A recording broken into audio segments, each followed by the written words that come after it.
जय संविधान, जय भीम, महात्मा गांधी की जय, गुट से मुर्दाबाद। देखिए, आज जो मुद्दा मैं उठाने जा रहा हूं, इसको देशवासियों को समझने की आवश्यकता है, भारतवासियों को समझने की आवश्यकता है। ये बड़ा गंभीर विषय है। हालांकि ये आर्थिक विषय है, अर्थशास्त्र से संबंधित है, लेकिन इसका प्रभाव देश के भविष्य पर और देश की राजनीति पर और देश की भविष्य की कल्पना पे पड़ता है। इसलिए मैं आज अर्थशास्त्र के इस जटिल मुद्दे को आपके सामने रखना चाहता हूं, लेकिन ऐसी भाषा में रखने का प्रयास करूंगा कि आप लोगों को वास्तविक इसकी गंभीरता समझ में आए और यह समझ में आए कि देश के लिए किस मोड़ पे हम खड़े हैं, क्योंकि ये देश से संबंधित मामला है, देश की ताकत से संबंधित मामला है। इसलिए इसको समझना बहुत ज्यादा आवश्यक है, ऐसा मैं समझता हूं। देखिए, जब 2014 में मोदी जी की सरकार आई थी, तो यह कहा गया था स्वामी रामदेव द्वारा और बड़े बड़े भारतीय जनता पार्टी के समर्थकों द्वारा, श्री श्री रविशंकर द्वारा, कि रुपया कमजोर इसलिए हो रहा है कि मनमोहन सिंह उसको हैंडल नहीं कर पा रहे हैं। और डॉलर की तुलना में जब मोदी जी ने सत्ता संभाली थी तो करीब 62 रुपए का एक डॉलर था, आज करीब 85 रुपए का एक डॉलर है। माने देश को स्वतंत्रता के बाद 72 साल में, मतलब करीब 65 साल में जो यात्रा पूरी करनी पड़ी, वो करीब 33% गिर गई पिछले 10 साल के अंदर। और जो लोग कहा करते थे कि जब रुपया गिरता है तो देश के प्रधानमंत्री की प्रतिष्ठा गिरती है, आज वो स्टेटमेंट भूल गए। लेकिन पिछले 10 साल के अंदर 33% रुपए की वैल्यू गिरी। रुपए की वैल्यू गिरने से देश की राजनीति पर, देश के भविष्य पर कैसे प्रभाव पड़ता है, यह आज मैं आपको एक्सप्लेन करने का प्रयास करता हूं। देखिए, एक तो बड़ी मोटी सी बात है जो सबके समझ में आती है कि जो लोग एक्सपोर्ट करते हैं, जो भारतवर्ष से बाहर एक्सपोर्ट करते हैं, उनको रुपए के कमजोर होने से फायदा होता है। जैसे पहले भी मैंने एक्सप्लेन किया था, अगर आप $1000 का माल अमेरिका भेजते हैं, $1000 का, तो अगर 80 रुपए का डॉलर है तो आपको 80,000 रुपए मिलते हैं, और अगर 90 रुपए का डॉलर है तो आपको 90,000 मिलते हैं। तो आपको 10,000 का एडिशनल फायदा होता है अगर रुपया कमजोर हो और डॉलर मजबूत हो तो। लेकिन जब आप इंपोर्ट करते हैं, जब अमेरिका से चीज मंगाते हैं देश के अंदर, तो उसमें रुपए का कमजोर होना आपके लिए बहुत ज्यादा नुकसानदायक होता है। अगर आप $1000 की चीज मंगाते हैं तो 80 रुपए का होगा तो आपको 80,000 रुपए देने होंगे, और 90 का होगा तो 90,000 रुपए देने होंगे, तो आपको 10,000 रुपए का नुकसान होगा। तो हमेशा इंपोर्टर ये चाहता है कि देश की करेंसी मजबूत हो, और एक्सपोर्टर ये चाहता है कि देश की करेंसी कमजोर हो। अब भारतवर्ष की परिस्थिति को समझिए। भारतवर्ष जो है इंपोर्ट ओरिएंटेड इकोनॉमी है, माने आयात परक देश है। चीन एक निर्यात परक देश है, जापान एक निर्यात परक देश है, ताइवान एक निर्यात परक देश है, अमेरिका, यूरोप, ये सब निर्यात परक देश हैं। ये निर्यात ज्यादा करते हैं और आयात कम करते हैं। हमारे देश की मजबूरी है कि हमको आयात ज्यादा करना पड़ता है, क्योंकि जो मुख्य चीज हमें आयात करनी पड़ती है वो तेल है, कच्चा तेल। और हमारे देश की जितनी आवश्यकता कच्चे तेल की है, उसकी करीब 80% हमको बाहर से मंगाना पड़ता है। और जब मंगाते हैं आप, तो अगर 80 रुपए का डॉलर होगा तो 80 रुपए के हिसाब से आप पेमेंट करेंगे, और 90 का होगा तो 90 के हिसाब से पेमेंट करेंगे। तो आपका बिना बात के लिए 12% की कीमत बढ़ जाती है, just because your currency has weekend. ये तो एक साधारण से समझने की बात है, मेरे ख्याल से इसमें कोई परेशानी आपको हुई नहीं होगी समझने में। लेकिन जो असली मुद्दा है, दो मुद्दे बहुत बड़े हैं जो कि देश की राजनीति पे बहुत ज्यादा प्रभाव डालते हैं। इसको कृपा करके समझने का प्रयास कीजिए। नंबर एक, जो विदेशी भारतवर्ष के अंदर निवेश करना चाहते हैं,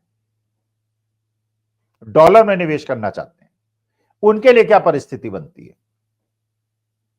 मान लीजिए एक अमेरिका में रहने वाला एक बहुत बड़ा पूंजीपति $1 लाख भारत के शेयर मार्केट में लगाना चाहता है।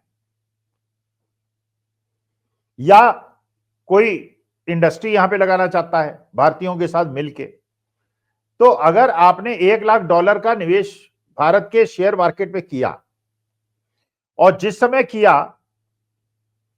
उस समय डॉलर की कीमत थी ₹80, तो ₹80 के हिसाब से आपने $1 लाख, ₹80 लाख भारत के अंदर शेयर मार्केट में निवेश कर दिए।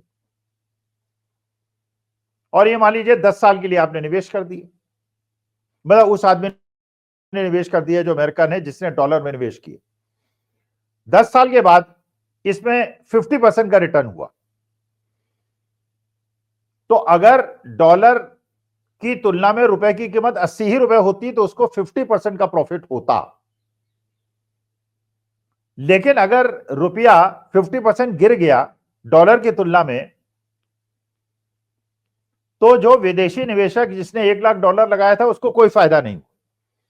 50% का अप्रिसिएशन हुआ और 50% रुपया कमजोर हो गया, तो जब वो डॉलर में कन्वर्ट करा के अपने देश में वो पैसा ले जाएगा तो उसको कोई फायदा नहीं हुआ। इसका मतलब यह है, देखिए बड़ा गंभीर मामला है कि भारत एक ऐसा डेस्टिनेशन है जो कि विदेशियों के लिए बहुत अच्छा है, क्योंकि एक तो डिमांड है, यहां पर भारत के अंदर डिमांड है, बाकी देशों की जनसंख्या नहीं बढ़ रही तो उनका डिमांड नहीं है। दूसरा, यहां चीप लेबर है। जैसे चाइना के अंदर चीप लेबर है, भारतवर्ष के अंदर चीप लेबर है, बांग्लादेश के अंदर चीप लेबर है, भारतवर्ष के अंदर चीप लेबर, तो लेबर कॉस्ट कम है और डिमांड है।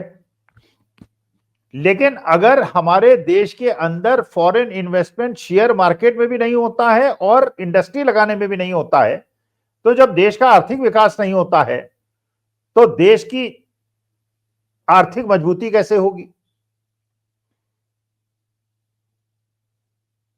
दूसरा, कुछ लोग कंफ्यूज करते हैं, वो कहते हैं साहब भारतवर्ष की करेंसी तो कमजोर हो रही है, रुपया तो कमजोर हो रहा है, लेकिन चीन की भी करेंसी कमजोर हो रही है, जापान की भी करेंसी कमजोर हो रही है, यूरोप की करेंसी भी कमजोर हो रही है डॉलर की तुलना में। तो उनके लिए समझना बहुत आवश्यक है, जैसे पहले मैंने कहा कि जब आपके देश की करेंसी वीक होती है तो एक्सपोर्टर्स को फायदा होता है, तो उन सारे देशों को फायदा होता है जब उनके देश की करेंसी वीक होती है, जो एक्सपोर्ट ओरिएंटेड, जो निर्यात परक देश है। तो जिन जिन की हम बात करते हैं, विशेषज्ञ बात करते हैं कि साहब भारत की ही करेंसी वीक नहीं हुई, चीन की भी हो गई, जापान की भी हो गई, यूरोप की भी हो गई, वो सब निर्यात परक देश है, तो उनके लिए करेंसी का वीक होना उनके लिए फायदेमंद है। बल्कि चीन जानबूझ के, जापान और चीन अपनी करेंसी को वीक रखते हैं क्योंकि वो निर्यात परक देश है। लेकिन भारत एक आयात परक देश है और हमारे लिए बहुत ज्यादा नुकसानदायक है अगर हमारी करेंसी वीक हो। अब ये करेंसी वीक क्यों हो रही है? क्योंकि देखिए, किसी भी चीज की कीमत इस बात पे डिपेंड करती है कि डिमांड कितनी है और सप्लाई कितनी है। अगर डॉलर की डिमांड ज्यादा होगी तो डॉलर मजबूत होगा, रुपए की डिमांड ज्यादा होगी तो रुपए मजबूत होगा। तो अगर हमें तेल खरीदने के लिए और गोल्ड इंपोर्ट करने के लिए डॉलर की आवश्यकता होगी, हम डॉलर खरीदेंगे, और जितना ज्यादा डॉलर हम खरीदेंगे डॉलर उतना ज्यादा मजबूत हो जाएगा, हमारी करेंसी उतनी ज्यादा वीक होती चली जाएगी। तो जो लोग 2014 के पहले रुपया के वीक होने में परेशानी क्रिएट करते थे और देश की प्रतिष्ठा की बात करते थे, आज जब रुपया 2014 से 35% वीक हो गया है, तब उनके मुंह में ताले लग गए। अच्छा, एक और गंभीर दृष्टिकोण है। एक छोटी बात है, चलिए आप विदेश में पढ़ने आपके बच्चे जा रहे हैं, तो पहले $1 लाख अगर खर्च आता था तो आप 80 लाख रुपए खर्च करते थे, अब 90 रुपए का हो गया तो 90 लाख खर्च करेंगे। वो तो चलिए बड़े लोगों का मुद्दा है, वो बहुत महत्वपूर्ण देश के लिए नहीं है। लेकिन देश के लिए महत्वपूर्ण यह है कि आपके देश ने और आपके देश की इंडस्ट्रीज ने फॉरेन करेंसी लोन ले रखे हैं, ऋण ले रखे हैं। और जब आपके देश की इंडस्ट्री और देश ने ऋण ले रखे हैं, तो जब आप उन ऋणों को भुगतान करते हैं, मान लीजिए आपने 1 करोड़ का लोन लिया और $1 करोड़ का लोन लिया और $1 करोड़ का कीमत 80 रुपए है और 80 रुपए रही, तो आपको 80 लाख रुपए भुगतान करना होगा। लेकिन अगर $1 लाख का लोन लिया और 90 रुपए का डॉलर हो गया तो आपको 90 लाख का नुकसान भुगतान करना पड़ेगा। तो आपका भुगतान बढ़ जाएगा, जिसकी वजह से आपकी इंडस्ट्री की कंपैटिबिलिटी खराब हो जाएगी। तो वो देश जो कि लोन, विदेशी लोन पर निर्भर करते हैं और जो आयात परक देश हैं, उनके लिए उनके देश की करेंसी का कमजोर होना बहुत ज्यादा नुकसानदायक। तो इसीलिए मैं आगाह कर रहा हूं, जिस प्रकार से देश की करेंसी गिर रही है, रुपया गिर रहा है, 2014 के पहले जो डायलॉग कहा जाता था वो बहुत ज्यादा समीचीन है कि जब रुपया कमजोर होता है तो देश की आर्थिक स्थिति खराब होती है और देश के प्रधानमंत्री की भी प्रतिष्ठा गिरती है और देश की प्रतिष्ठा भी गिरती है। इसलिए ये गंभीर विषय था, लेकिन क्योंकि ये देश के भविष्य से जुड़ा हुआ प्रश्न था, इसलिए मैंने इसे एक्सप्लेन किया। आशा है आपको क्लैरिफिकेशन मिल गया होगा। अगर नहीं मिला है, प्रश्न पूछिएगा, कमेंट बॉक्स पे लिखिएगा, मैं और एक्सप्लेन करने का प्रयास करूंगा। लेकिन क्योंकि महत्वपूर्ण मुद्दा था, इसलिए आपको समझाना और मेरी तरफ से प्रयास करना आवश्यक था। नमस्कार, धन्यवाद और प्रणाम।